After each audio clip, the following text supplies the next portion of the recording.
Adielu was the kind of man everyone noticed, but for quiet reasons. In the busy logistics company in Lagos where he worked, his gentle voice and calm smile stood out in a world filled with shouting orders and rushing deadlines. As an assistant, he didn't have much power, but his presence made the workplace warmer. Every morning, he greeted the cleaners by name, helped the security guards with breakfast, and stayed late to assist anyone struggling with reports. To him, kindness wasn't a strategy, it was who he was. He believed that helping others would one day open doors that arrogance could not. But not everyone saw it that way. His boss, Mr. Bamadil, was the total opposite, loud, proud, and always talking about money and power. He ran the office like a battlefield, where only the toughest survived. He believed fear earned respect, not kindness. Whenever Adielu helped a colleague, Bamadil would shake his head and mutter, "That boy is too soft. He'll never last in business." The staff admired Adielu quietly, whispering that he was the only light in an office filled with tension. Despite the pressure, Adielu never changed. When someone spilled coffee or mixed up an order, he'd step in gently before the boss exploded. When new staff came, he trained them patiently, teaching them not just the job but how to treat people with respect. His heart was pure, and even those who didn't like him couldn't deny his sincerity. Yet, behind every act of kindness, he felt the silent disapproval of his boss's eyes watching him from the corner office. One day, during a heated staff meeting, a cleaner accidentally dropped a stack of documents. While others laughed, Adielu quietly bent down to help her pick them up. The room went silent. Mr. Bamadil's face hardened as he watched. To him, this wasn't humility, it was weakness. Later that day, he called Adielu into his office and said coldly, "You need to stop behaving like a servant. People will never respect you this way." Adielu smiled politely, replying, "Sir, respect comes from how we treat people, not from titles." That simple sentence made the boss's pride burn even hotter. From that day, Bamadil began treating him differently. He questioned every small mistake, ignored his greetings, and used him as an example of what not to be. But Adielu still didn't change. He continued showing kindness, even when it wasn't returned. He believed that storms reveal the strength of character, and he was determined not to lose his gentle heart, no matter how rough things got. In that cold office filled with ambition and fear, Adielu's kindness became both his strength and his silent rebellion. The staff saw him as the soul of the company, the one who reminded them that being good wasn't a weakness. But deep down, he didn't know that his kindness, the very thing that made him stand out, was soon going to cost him everything. It was a hot afternoon in Lagos, and everyone at the logistics company was rushing through another stressful day. The sun beat hard against the glass windows, and Adielu sat in the corner of the office, about to eat his simple lunch of rice and stew. Just then, he noticed the security guard outside wiping sweat from his face, looking tired and empty-handed. Without thinking twice, Adielu packed his food neatly and walked outside. "You haven't eaten today, have you?" he asked softly. The guard hesitated, embarrassed, but Adielu pressed the plate into his hands and smiled. "Eat, my brother. There's always another meal." It was a small act, done quietly, but in that moment, his kindness shone brighter than anything else in the building. Later that same day, a customer stormed into the office, angry about a delayed shipment. He began shouting at a young female staff member, throwing files on the desk and calling her names. The girl trembled, tears in her eyes. Everyone watched but said nothing.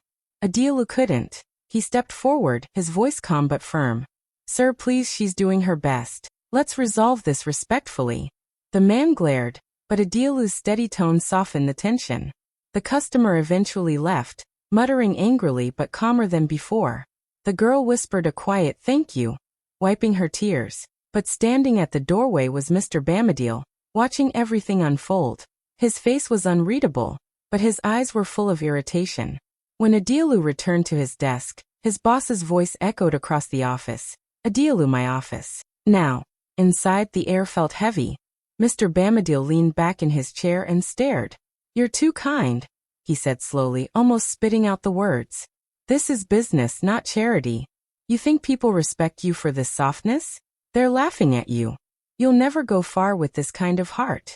Adielu tried to explain that treating people well didn't mean being weak, but the boss waved his hand. "Save it. You're wasting your potential." Adielu left the office that day feeling small but not broken. He told himself it was fine, that kindness was still worth it. But 2 days later, he walked in and found an envelope on his desk. Inside was his termination letter. Your services are no longer required. No explicación. No warning. Just like that, he was gone. The reason whispered around the office was simple. He was too emotional. Too kind. He packed his few belongings quietly while the staff watched with sadness. Some wanted to speak up, but fear of the boss's anger kept them silent. As he walked out of the gate, the same security guard he had fed saluted him, eyes full of gratitude. Adielu smiled weakly, saying, "Don't worry. Everything happens for a reason."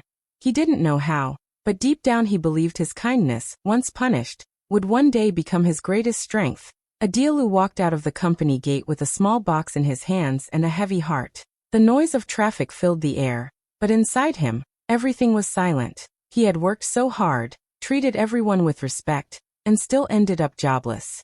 People stared as he left, some with pity, some pretending not to notice. He didn't argue or complain, he just whispered to himself, "It's okay, Adielu. Maybe there's a reason."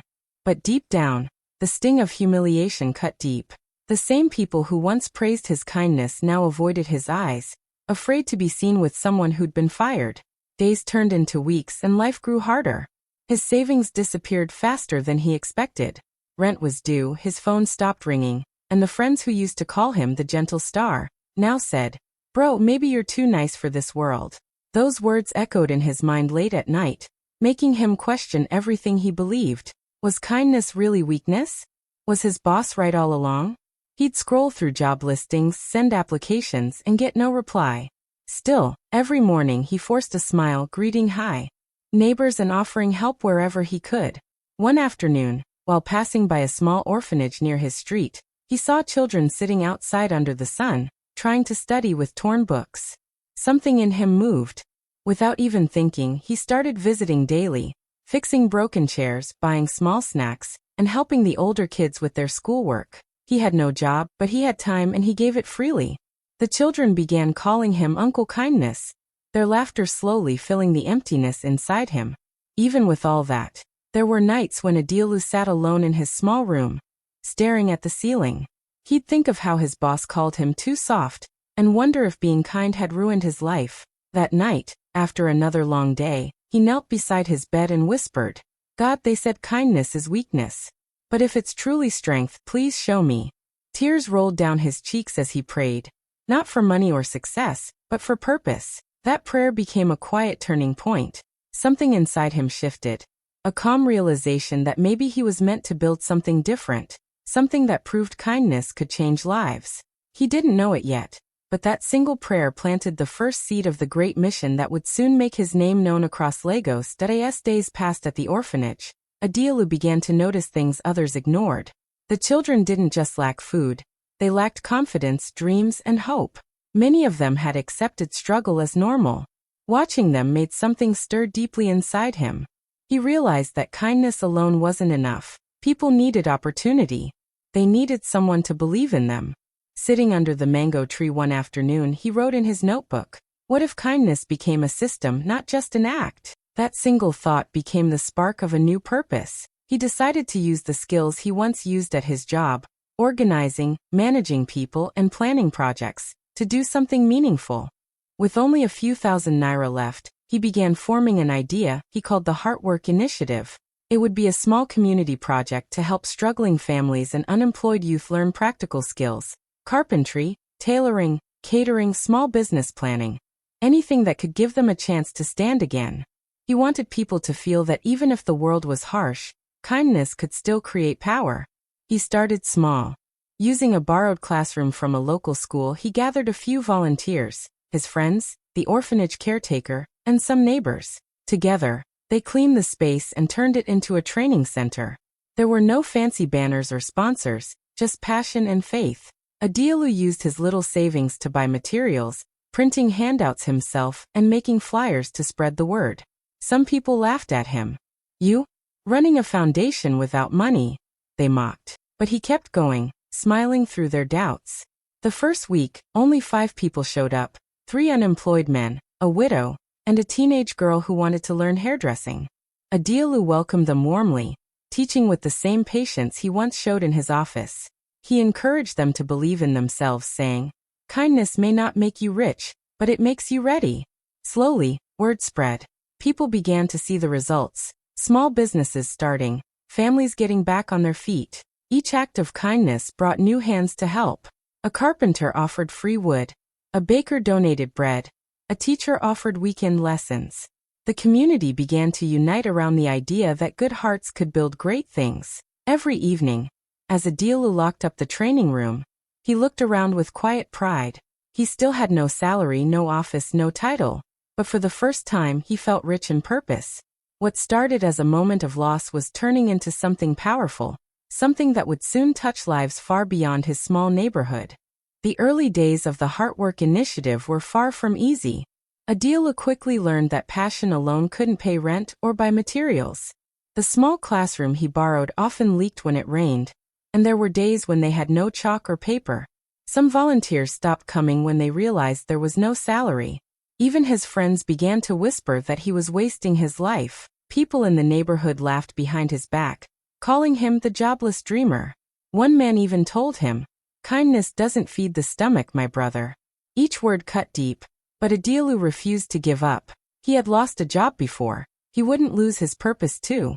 He woke up early every morning, determined to keep the project alive. He taught boys how to build tables and fix doors using old tools. He showed widows how to start small businesses selling puff puff and fruit juice. When schools nearby struggled with broken desks or leaking roofs, he gathered a few volunteers, raised small donations, and repaired them himself. The community began to notice the quiet changes, not flashy, but real.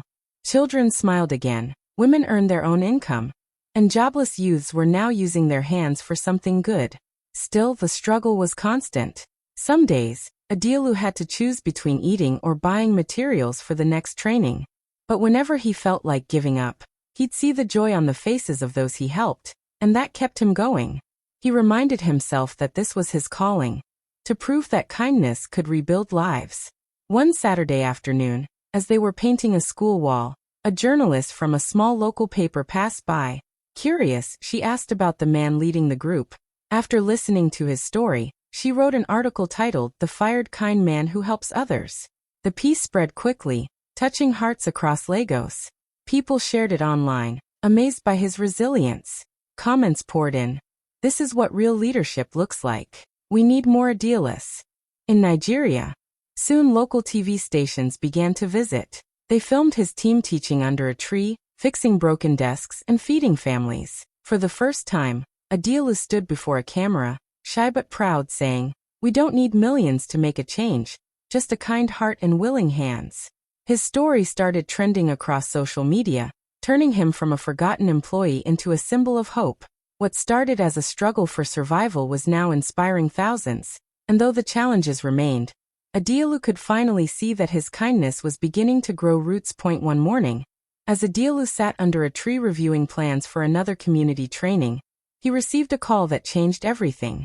A woman's calm voice introduced herself as Mrs. Daramola, a well-known philanthropist who had read his story online. She said she was deeply moved by his selflessness and wanted to meet him in person. Adielu thought it was a prank at first, but the next day, a sleek black car pulled up near their training center. The woman stepped out, smiling warmly as she looked around at the hard-working youths fixing benches and painting walls. "You've built something powerful with so little," she said softly. "Let me help you do more." She handed him a check of 2 million Nigerian nairas. Adielu froze, speechless. For the first time in years, tears filled his eyes, not from pain, but from gratitude. With that donation, everything changed. He used part of the money to rent a small office, buy proper tools, and register the Heartwork initiative officially as the Heartwork Foundation. He created a team with real structure, giving roles to passionate volunteers who had stayed with him through the struggles. They designed programs for youth empowerment, women's training, and feeding drives for hungry families across Lagos. Within months, what started under a mango tree became a movement. The foundation grew fast. Photos of their events began circulating online. Children holding new school bags, women smiling beside their small shops, and volunteers wearing bright shirts with the slogan "Kindness Builds." Adielu was invited to speak at schools, churches, and even corporate events, sharing how one act of kindness could create a ripple of change. Brands and organizations that once ignored him now wanted to partner with his foundation. They offered grants, sponsorships, and media coverage. Adielu made sure every partnership stayed true to his mission. Love first, profit later. Soon people started calling him Mr. Heart of Lagos. Wherever he went, strangers greeted him warmly, some even saying his story had inspired them to start their own projects. He became a symbol of hope, proof that compassion could turn failure into power. Despite the fame and recognition, Adielu remained the same humble man who once gave his lunch to a hungry guard. Every evening, he still visited the orphanage that sparked his journey, sitting with the children and reminding them, kindness is never wasted. As the foundation's banner waved in the Lagos breeze, Adielu finally felt what true success meant. Not money, not power, but using love to build something that could outlive him. While Adielu's foundation was rising, life on the other side began to crumble. Mr. Bamidele, once the proud and feared boss of the logistics company, was now surrounded by chaos. His arrogance, which he once believed was strength, had turned his workplace into a battlefield. Employees were tired of his shouting and endless insults. One by one, his best staff began to resign. The office that once buzzed with activity now echoed with silence and tension. Clients who once trusted him started pulling out their contracts, complaining about poor service and disrespectful treatment. At first, Mr. Bamidele refused to see the signs. He blamed everyone but himself. They're weak, he would say. No one works hard anymore. But the truth was simple. People were tired of being treated like they didn't matter.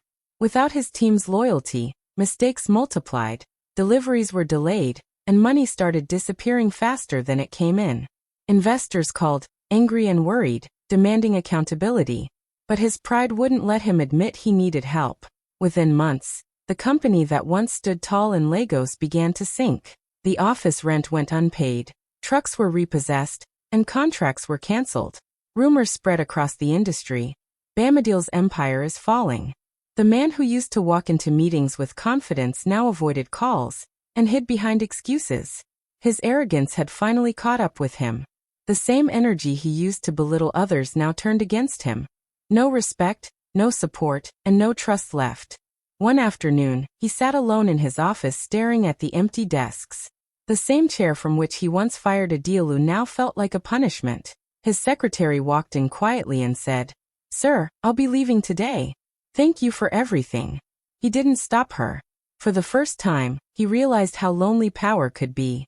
When the final investor pulled out, he had no choice but to close the company.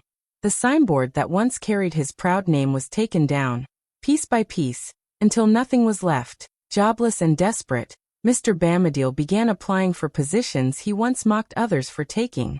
He sent out dozens of applications to companies that didn't call back. He even tried reaching out to organizations for grants and support, but no one trusted him anymore. Each rejection hurt his pride more than the last. For the first time in his life, he understood what it felt like to be powerless, to need a helping hand. And as he scrolled through job listings one night, his eyes stopped on a familiar name. It read, "The Heartwork Foundation now hiring." One humid afternoon, the Heartwork Foundation posted a new vacancy online, logistics coordinator needed. It was a routine listing meant to help expand their growing operations. Across town in a small rented apartment, Mr. Bamidele sat hunched over his old laptop, scrolling through job sites with tired eyes. His savings were gone and rejection emails filled his inbox. When he saw the job title, he didn't pay attention to the company's name. He only saw that it matched his experience. With trembling hands, he updated his CV and sent the application, whispering to himself, "Please, just one chance." Days later, he received an email inviting him for an interview. His heart lifted for the first time in months. He ironed his only clean shirt, polished his old shoes, and arrived early at the address listed. As he stood before the glass doors of the Heartwork Foundation, he paused, reading the name aloud. Heartwork. It sounded faintly familiar, but he couldn't place where he'd heard it before. He brushed off the thought and walked in, clutching his file tightly. The reception area was bright and full of life. Young people moved around with purpose, wearing shirts that read kindness builds. Photos of community work and smiling faces covered the walls. Something about the atmosphere felt warm, so different from the offices he once ruled with fear. The receptionist smiled and directed him to the interview room. He walked in confidently, ready to sell his experience. But as he lifted his eyes, his entire body froze. Sitting behind the desk, calm and composed, was Adielu, the same man he had fired years ago for being too kind. Time seemed to stop. The file slipped slightly from his hand as his heart pounded. Memories flashed in his mind. The day he called Adielu too soft, the envelope he handed him without mercy, the way the young man had walked out quietly. Now that same soft man was sitting across the table, successful and respected. Adielu looked up with a gentle smile, his voice calm and steady. "Good afternoon, sir. Please have a seat." The words hit deeper than any insult. Mr. Bamadil sat down slowly, avoiding eye contact, his throat tight with shame. The air between them was heavy but not hostile. Adielu didn't gloat or remind him of the past. He didn't need to. His calm presence spoke louder than revenge ever could. For the first time, Mr. Bamadil truly felt what it meant to be humbled by kindness. Adielu sat quietly, watching the man who once made him feel so small now struggle to speak. Mr. Bamadil's hands trembled as he clutched his old resume. His voice cracked as he tried to explain himself. I lost everything," he began, his eyes downcast. "The company folded, my investors pulled out, and most of the people I mistreated, well, they won't even return my calls. I just need a chance to start again. I'm willing to do anything." His words hung heavy in the air, full of regret and exhaustion. Adielu didn't interrupt. He simply listened, the same way he had listened years ago when Bamadil dismissed him without a second thought. But this time the power had shifted. Adielu had nothing to prove. He only had the choice to respond differently. He leaned back in his chair, observing the man who once prided himself on control now stripped of it completely. After a long, quiet moment, Adielu spoke softly. "It's interesting," he said, almost like he was thinking aloud. "You once told me that kindness had no place in business. But this entire foundation, the one that now feeds families and sends children to school, runs on that same kindness." Mr. Bamadil lifted his eyes slowly, guilt flickering across his face. "I was wrong," he whispered. "I see that now." His voice shook with sincerity, not pride. The moment was raw, not about revenge, but realization. Adielu nodded gently. "Growth starts when we can admit that." He let the silence stretch for a few seconds before continuing. "We're not hiring paid staff for this position right now," but he paused, watching Bamadil's anxious eyes. "We always have room for people who want to learn kindness." For a brief second, Bamadil looked confused. Then realization hit him. Adielu was offering him a place, but not as a manager, not as the boss he once was. A humble volunteer position. It wasn't punishment. It was grace. The kind of grace that teaches without shouting. Bamadil's lips trembled as he whispered, thank you so much." He bowed his head, unable to look Adielu in the eye. Tears gathered at the corners of his eyes, not from humiliation, but from a strange mix of shame and gratitude. Adielu smiled faintly and stood up, extending his hand. "Welcome to Heartwork Foundation, Mr. Bamadil."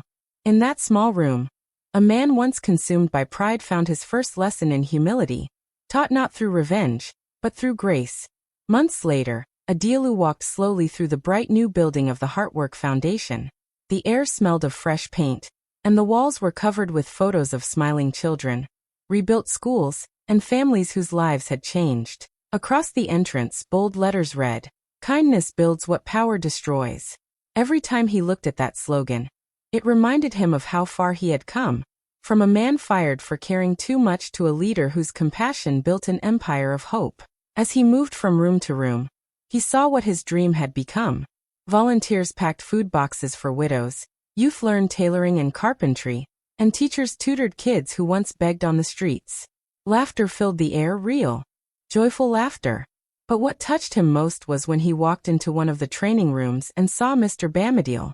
The same man who once mocked his kindness now stood in front of a group of young men, teaching them about logistics and discipline. His tone was calm, his face peaceful, his smile sincere. Adielu watched from the doorway for a moment, quietly moved. Bamidil wasn't the same man anymore.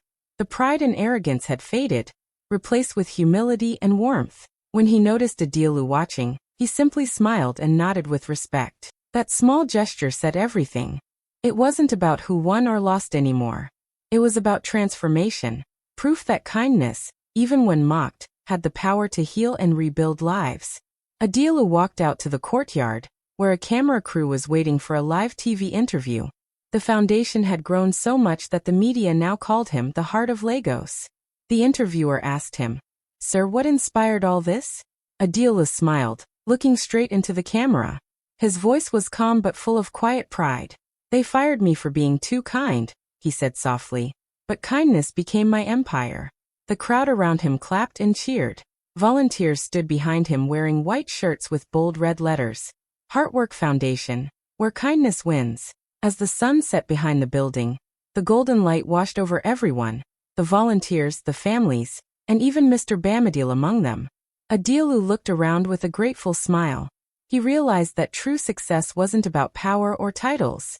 It was about how much light one could spread in a world that once tried to dim it.